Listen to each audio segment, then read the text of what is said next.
What's going on, brothers and sisters? This is Samson Israel again. This is part two of the lesson called "The Native Americans and Mexicans Are Not the Children of Israel."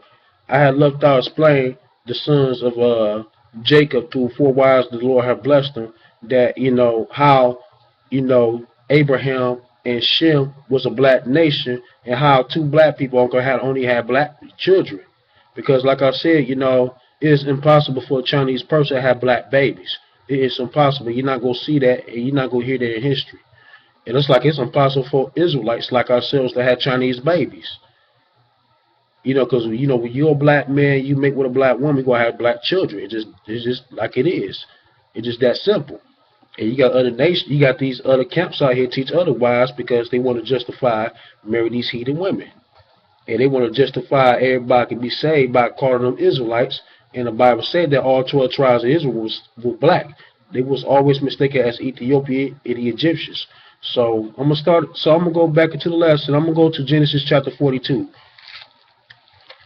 Genesis 42. Then we'll go back into the book called From Babylon for 2 by 2.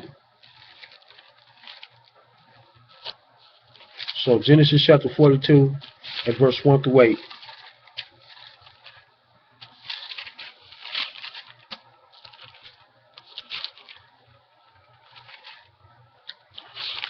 Genesis chapter 42 and verse 1 through 8. And it says right here, now when Jacob saw that there was corn in Egypt, and said unto his sons, why do you look upon one on another? And he said, behold, I heard that there is corn in Egypt. Get ye down thither and buy us from this, that we may live and not die. And Joseph 10 brothers went down to buy corn in Egypt. But Benjamin, Joseph's brother, Jacob, sent not with his brother, for he said, at least peradventure and miscarriage befall him. In verse 5, the sons of Israel came to buy corn among those that came, and for the famine was in the land of Canaan. Verse 6, Joseph was the governor over the land, and he was that sold to all the people of the land. And Joseph's brother came and bowed down themselves before him, with their face touching the earth. Verse 7, Joseph saw his brother, and he knew them, but made himself strange unto them, and spake roughly unto them. And he said unto them, which ye come? And they said, from the land of Canaan to buy food.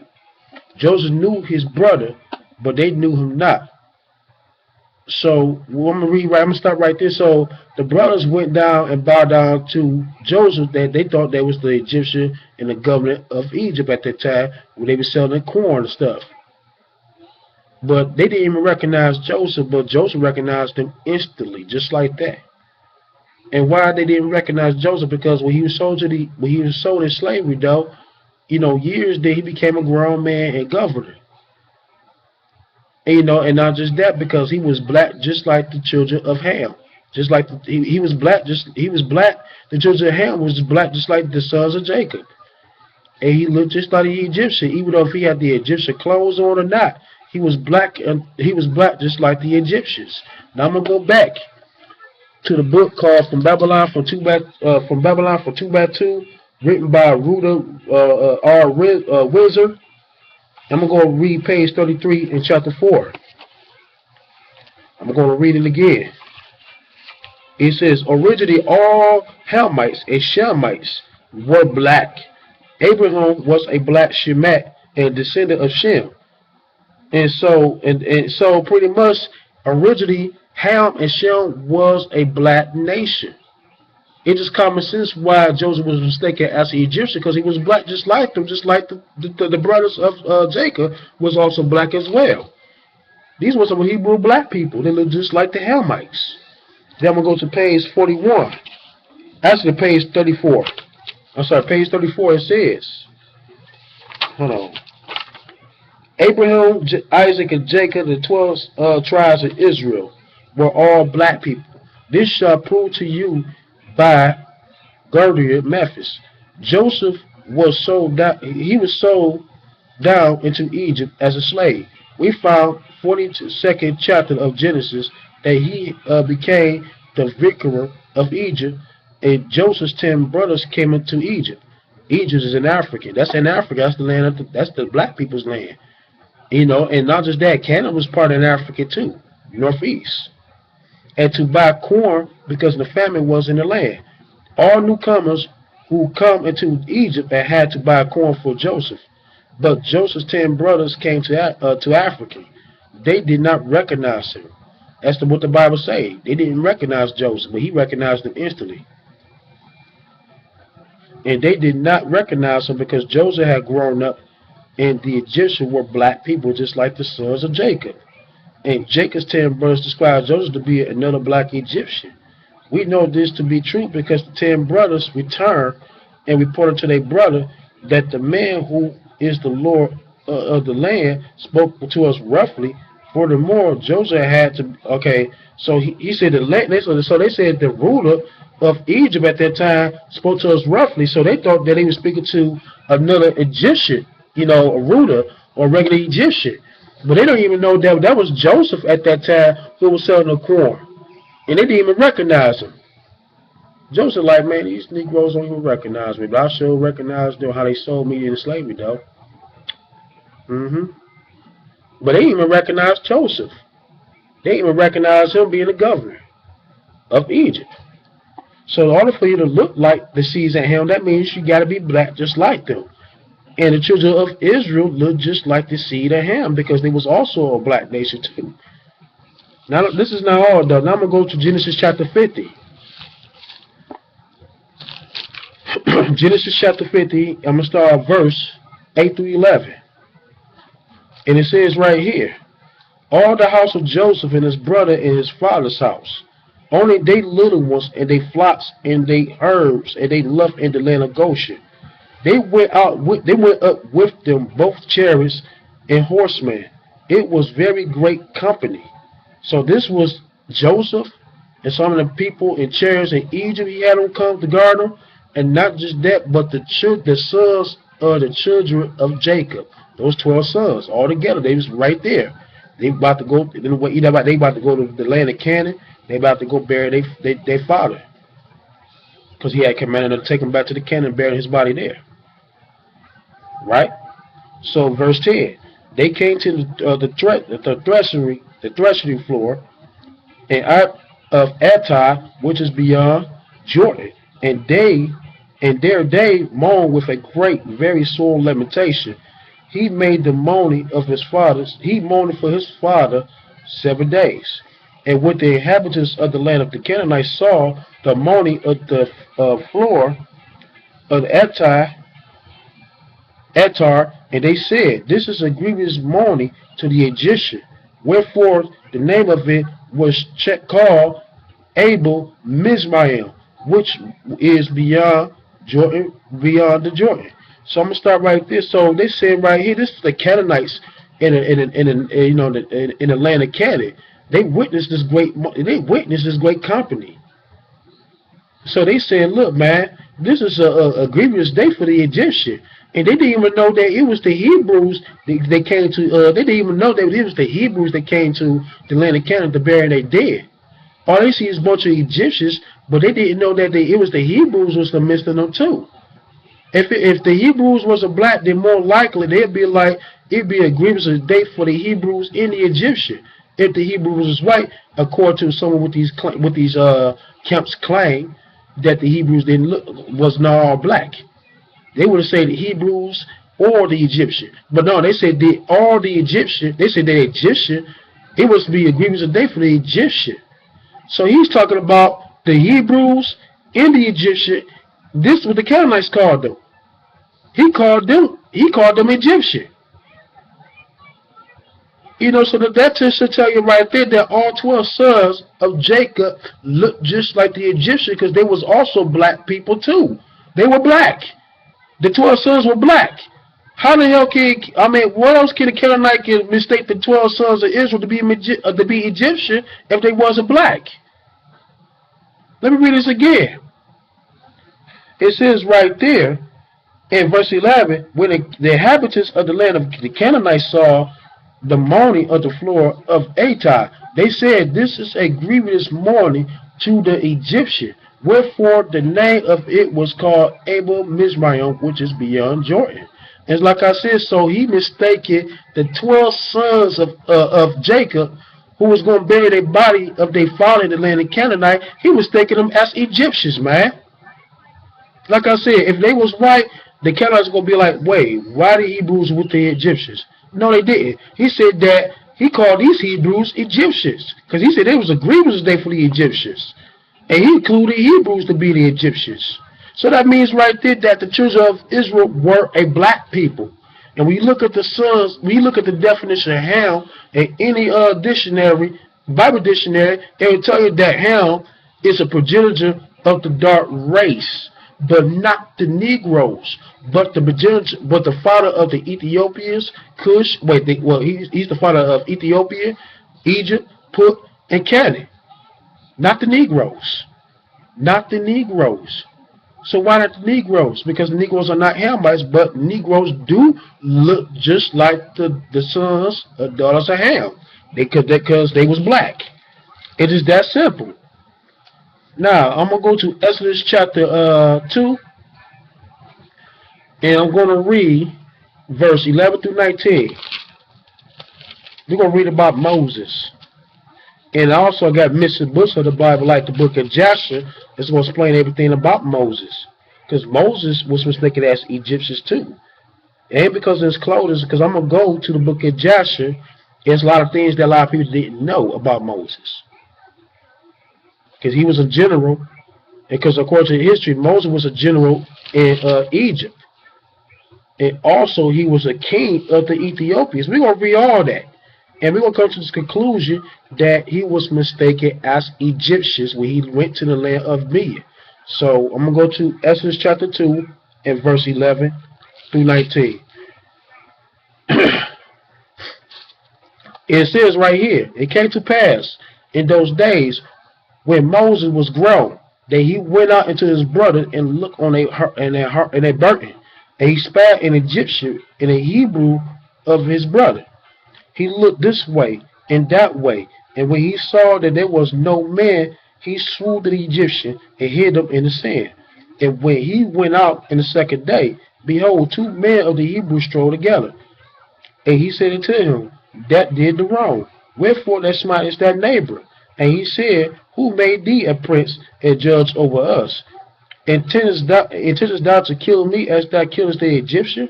And Moses feared and said, certainly this thing is known. I'm going to start right there. So, verse 15, the Pharaoh heard this thing, and he sought to slay Moses. But Moses fled from the face of Pharaoh in the well of the land of Midian, and he sat by the well. And I'm going to stop right there. Now I'm going to go to the book of Jasher, chapter 71 and verse 1 through 16, because there's something more to the story. And I'm going to tell you something. The book of Jasher is the missing book they took out the Bible for a reason, because they don't want you to understand Moses and everything else in the Bible. They don't even want you to understand Genesis clearly. That's why they took the book of Jasher out. And you can read about the book of Jasher in the book of Joshua, also in the book of Samuel. I think 1st and 2nd, it talks about the book of Jasher. Then you got to go back and read certain things. So that means our forefathers knew about the book of Jasher, just like they knew about the Apocrypha. Now we're going to go back to the book of Jasher. We're going to go to the book of Jasher. I got it online. I actually got the book, so I'm going to read this online. And I'm going to read chapter 71. If anybody got the book of Jasher, I want you to read along with me. And I'm going to start with verse 1 through 16. There's only 16 verses in chapter 71 of the book of Jasher. I'm going to read all of it.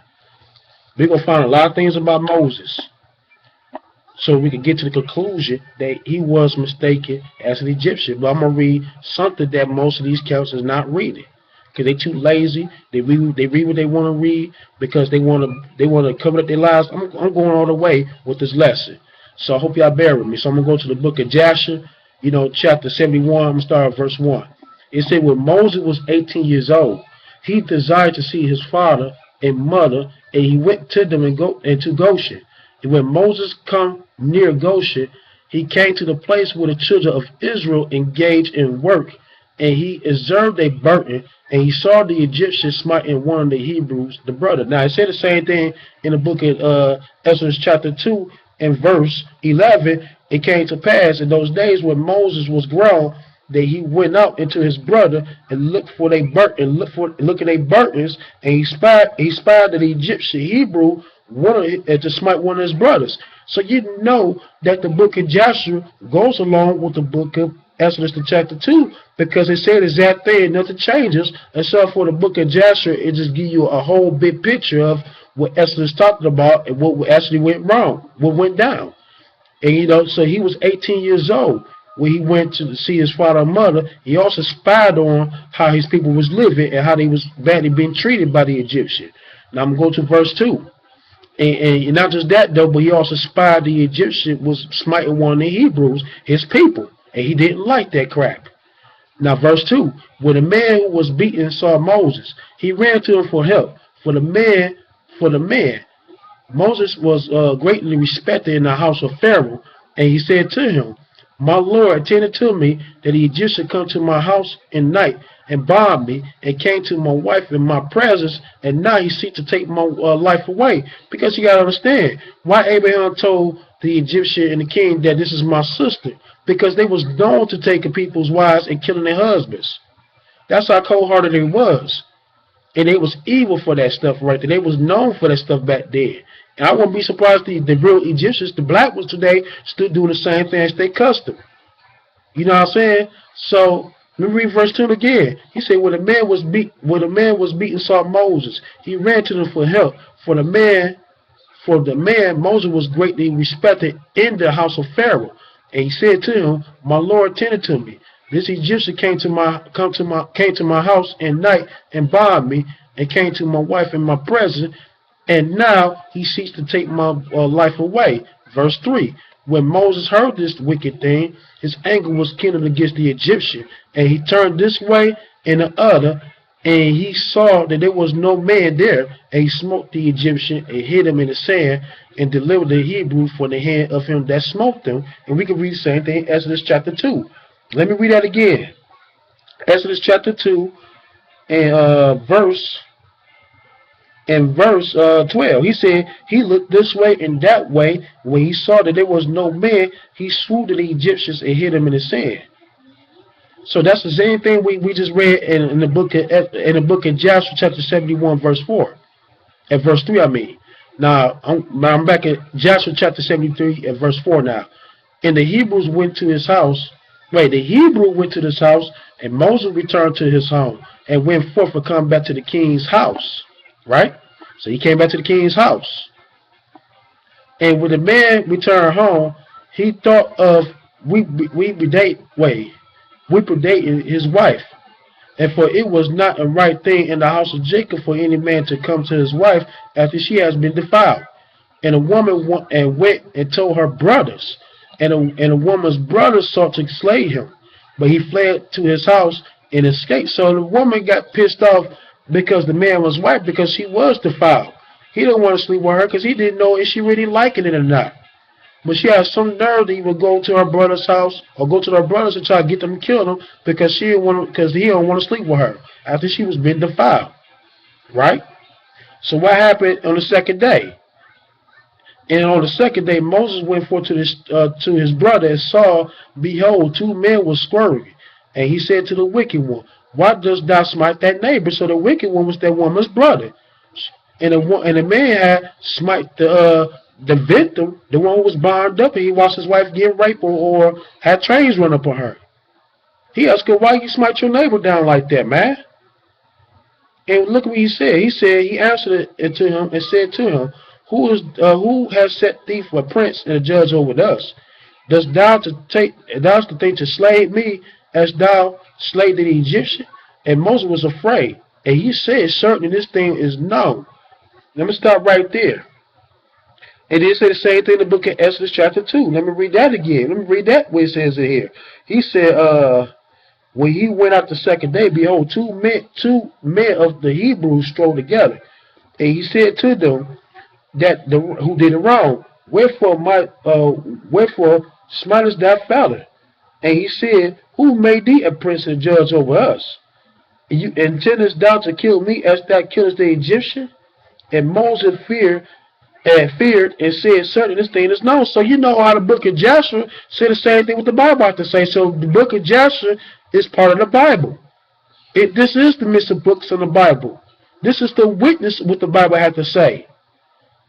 It is unmistakable that it said the same exact thing, breaks it down in detail. And we know that the ones who hit his neighbor, that was the woman's brother, like I said, right? So let's go back to Joshua chapter 71, and we're going to read verse 9. And Pharaoh heard this affair. He ordered Moses to be slain. So God sent his angel, and he appeared unto Pharaoh in the likeness of a captain of the guard. And the angel of the Lord took the sword from the hand of the captain of the guard and took his head off with it. And for the likeness of the captain of the guard was turned into likeness of Moses. This is that's what I love about the Lord. He would do all this for our people, just like he did for Moses. I mean, this angel is smooth. He disguised as the Egyptian captain and then changed it to Moses, and changed it to the likeness of Moses so Moses can escape. And let's read right there. We'll stop right there. Now we're going to read verse 15. We're going to read the same thing. He said, when Pharaoh heard this thing, Exodus chapter 2, verse 15, we're going to read this. When Pharaoh heard this thing, he sought to slay Moses. And Moses fled from the face of Pharaoh and dwelt in the land of Miriam. And he sat down by the well. Now, something went on before he went to the Miriam, because he never went to the Miriam that quickly. Because he fled towards the Ethiopia before he went to the land of the Midianites. We're going to read right here one more time in verse 9.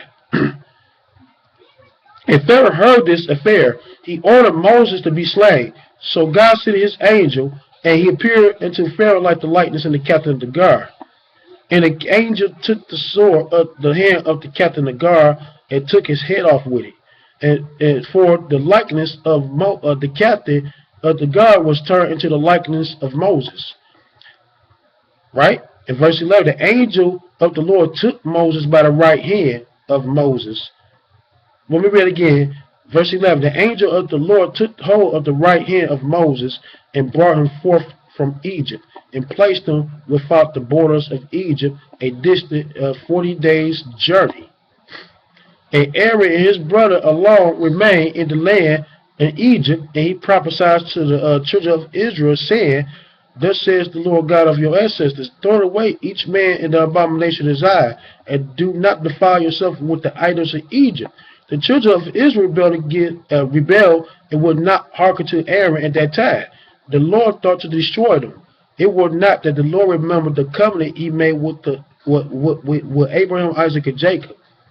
In those days, the hand of Pharaoh continued to serve against the children of Israel, and he crushed and oppressed them until the time when the Lord sent forth his word and took notice of them. Now we know we got the story of Moses. And it was the angel of the Lord that got Moses out of Egypt. It's going to be like that again when the time comes. I ain't going to try to get off topic. It's going to take the angel of the Lord that got us, though, as we keep these laws. But my point is, though, we're going to find out what Moses went to. Because there's certain things I want to read before we get to the part how he was mistaken as the Egyptian, though. So I just want to get to certain points right quick. So now we'll go to Jasher. Let me see. Jasher. I want to go to Jasher. Let me see.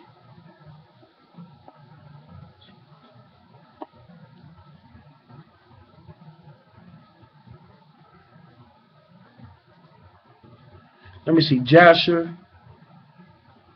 I'm going to read Jasher chapter 72 right quick, y'all. Bear with me. It says, Jasher chapter 72, I'm going to start verse 1. It was in those days that there was a great war between the children of Cush and the children of the east of Aaron, and they rebelled against the king of Cush. In those hands they were. And Calcarenes, the king of Cush, went forth of all the children of Cush, a people numbers as the sand. He went to fight against Aaron, the children of the east, to bring them under suggestion. But Cankerins went out and left Balaam the musician with his 2 sons to guard the city and the lower sort of the people of the land. So Cankerins went forth to the children of Aaron of the east and fought against them and smote them, and they fell down and wounded before Cankerins and his people. He took many of them captives, and he brought them under suggestion as the first, and he had kept upon their land to take tribute from them as usually. Balaam, the son of Beryl, the king of Cush, left him, and to guard the city and the poor in the city. And to guard the city and the poor of the city, he rose up and advanced with the people of the land to rebel against Calchornis, and not to let him enter to the city where he should become home. And the people of the land hearkened to him, and they smote him and made him king over them, and his 2 sons captains of the army. So now you got Balaam, the son of Beryl, which is the Midianites. You can read about the Bible, because you understand those were the Egyptians' magicians at that time. Moses was about to kill them too, and they knew it, and that's why they fled towards Cush before Moses. You know what I'm saying? And so they got into Cush, they turned it back against the king of Ethiopia. And to the point they had people rebel against the king and his soldiers. I want to get to the point Moses came there and helped them out. So let me see. Okay, I'm close, y'all. Bear with me. Just bear with me. Because y'all will learn something.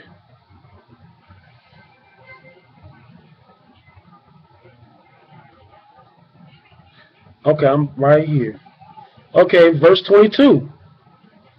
It says, Moses was 18 years old when he fled from Egypt in the presence of Pharaoh, and he fled and to escape to the camp of Kikaris, if I pronounced it right, which at that time was Besieged Cush. And Moses was 9 years in the camp of Kikaris, the king of Cush, and all the time, and they were besieged Cush. And Moses went out and came with them. So Moses fled towards the Ethiopians before he went to the land of Midian. But that's not all, but I'm going to read something that y'all didn't know about Moses. And the king and the prince. Okay, so the king and the prince, be quiet. The king and prince of the fight men loved Moses, for he was great and worthy. His stature was like a noble lion. His face was like the sun, and his strength was like of a lion. He was a counselor to the king. So they liked Moses because not just, he was built and he had strength, but he also was a counselor. Because y'all got to understand, Moses understood war because he was a general of the Egyptian army, and he led them to many battles of victims. He served as a general and fought against the Cushites. So I would be surprised they knew that was the same Moses that they came and helped them out. So let me see. Where I was at? Let me see. In verse 25. So the end of 9 years, Cankerins was seized with a mortal disease. His illness prevailed over him, and he died on his 7th day.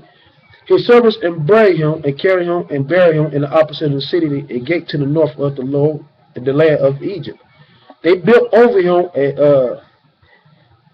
an elegant, strong, and high, and built it, and they placed great stones below. And the king's scribes engraved upon the stones all the might of their king Cankerins, and all the battles which he fought, and behold, they were written there at this day. And now after the death of Cankerins, the king of Cush, it grieved his men and troops greatly on account of the war. So they said to one another, give us counsel, what we are to do at this time? We reside in the wilderness 9 years away from our homes. If we say that we will fight against city, many of us will fall wounded and killed. If we remain here in the siege, we will also die. For now the kings of Aram, of the children of the east, will hear that the king is dead. They will attack us suddenly in a hostile manner, and they will fight against us and leave us no remnant of us. And now, verse 33, and now therefore let us make king over us. Let us remain in the siege until the city delivered to us.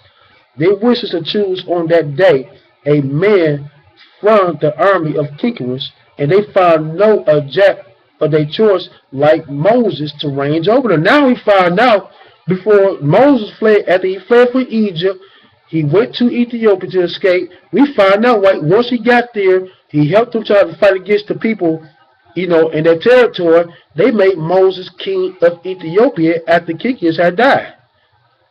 They made him a king in Ethiopia, so Moses was a king before he stepped down and went to the land of Midian.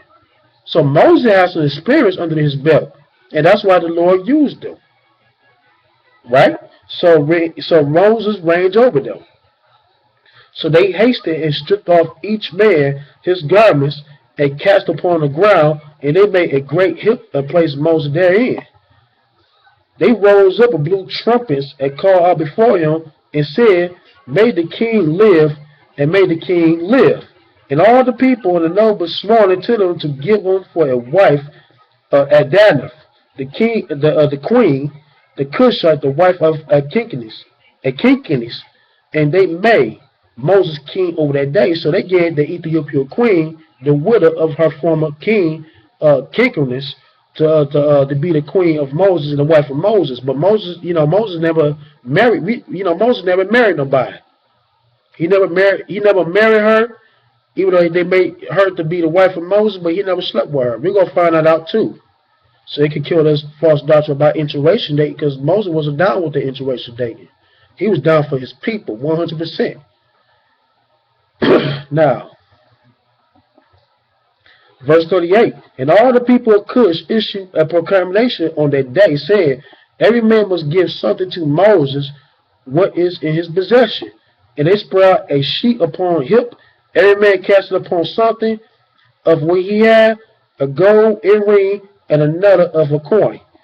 And the oxen store, beryl pearls, marble, and did the children of Cush cast unto Moses upon the hip, unto the silver and gold is great abundance. Moses took all of the silver and gold and vessels and medallions and oxen stones, where all the children of Cush has given to him. He placed them amongst his treasures. Moses reigned over the children of Cush on that day in the place of Kinkerus, the king of Cush. Now we just found out that Moses was the king of the Ethiopians before he went to the land of the Midianites. Now I'm gonna go a little further. I ain't gonna spend all day because I ain't got that much time. Y'all know YouTube is cheap as hell. Now we gonna go to the book. We gonna go to Joshua chapter 73, and we're gonna read about Moses' wife after he became queen. After he became king. Forgive me. After he became king, and the Cushites gave him a queen for his wife, to replace the king. Now I'm gonna see. Let's go down to verse. Let's go to. Let me see. Joshua chapter 73.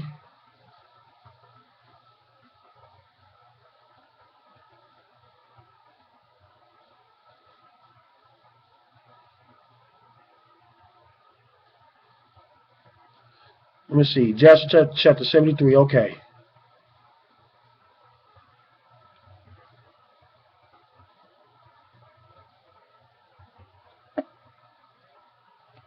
Joshua chapter 73. I'm going to start at verse 30. It says, Moses took the city by his wisdom. Why? Because you got to understand, like I said, Moses was a general. He was a general of the he was the general of the Egyptian. He understood the strategies of war, and he took the city of wisdom. Let me read it again. So Moses took the city by his wisdom, and the children of Cush placed him on the throne instead of Kinkerus, the king of Cush. And they placed the royal crown upon his head, and they gave him a wife, Adanath, the Cushite queen of Kinkerus. Now that's why when you go to the book of Numbers, they talk about, well, Moses married an Ethiopian woman, and the Lord was cool with it. Now we're gonna find out the story about that, because they read that and they don't have no understanding. And the only time that Miriam was cursed because she was on the line and she had no business talking to a man like they tried to take him out of his position because she had a problem with Moses. But she wasn't wrong as far as interracial dating because the Lord said we were supposed to do it. That's why the Lord struck her butt down because she was on the spot to go try to question Moses as far as, you know, his leadership. And not just her, but Aaron did the same thing. Because the Bible said, "Let the woman be quiet in church," and that's why she was struck. That's why she was struck with leprosy. That's a punishment of her talking to a man who's in a higher position that God set up. But notice when you read the book of Numbers, Aaron, the Lord never struck Aaron with the leprosy. Why? Because Aaron did not know that it was given to him, and Aaron knew that he was only trying to make sure Moses kept the laws. That's why the Lord never struck Aaron with the leprosy in the book of Numbers. Because he knew that the Lord knew that Aaron knew that it was against the Hebrew customs, against the laws of God in heaven, to marry outside your race. But Miriam was struck with leprosy because she wasn't in her place when she got up on Moses' face. And most of these sisters do that today. And that's why the Lord's going to put some of these sisters to death. Now, I'm going to read this again. I'm sorry, y'all. I got a little out of topic. Let me see. Verse 30. Moses took the city by his wisdom, and the children of Cush placed him at the throne instead of Kinkimus, the king of Cush. They placed the royal crown upon his head, and they gave him a wife at Daneth, the Cushite queen, the wife of Kinkimus. Verse 32. Moses feared the Lord of his. Let me read it again. Moses feared the Lord God of his fathers, so that he came not to her, nor did he turn his eye to her. So when they gave him the Cushite queen, Moses ain't even thought about it. He didn't even look at her. Why? Because he thought about the God of Israel, and he knew it was against the law to marry outside your nations. Moses remember how Abraham had made the servant of Eleazar swear and said to him, "Thou shalt not take a woman from the daughters of Canaan for my son Isaac." In verse 34, Isaac did with Jacob when he fled from his brother, and he commanded him and said, "Thou shalt not take a wife from the daughters of Canaan, nor make an alliance with any of the children of Ham. For the Lord our God gave Ham, the son of Noah, and his children and all his seed as slaves to the children of Shem, and the children of Japheth until they see after them as slaves forever." Y'all hearing this right here? The Lord don't care about the other nations. The Lord ain't made these other nations to be that had the same equal rights as Israelites. He said that he created the children of Ham and Japheth to be slaves to the children of Shem. Who's the children of Shem? The children of Israel. And you can read the same thing in the Bible because he said he created all nations according to the number of Israel. And he also said the same thing in the book of Leviticus that he made the other nations to be our servants forever. You can read that in the Bible. Verse 36. And therefore Moses turned not his heart and nor his eyes to the wife of Kinkimus all the days he reigned over Cush. Moses feared the Lord God all his life.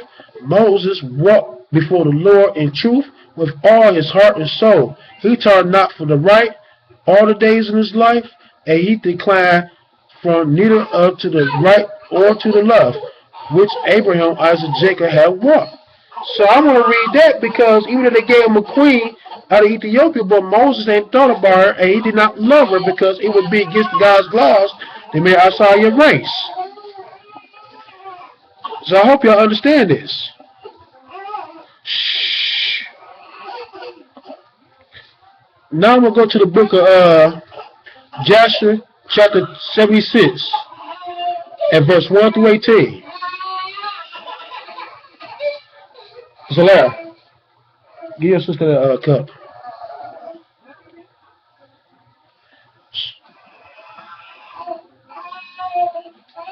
Get this to her. Here. Yeah, get that to her. Sorry, that's my dog's waking up for a nap.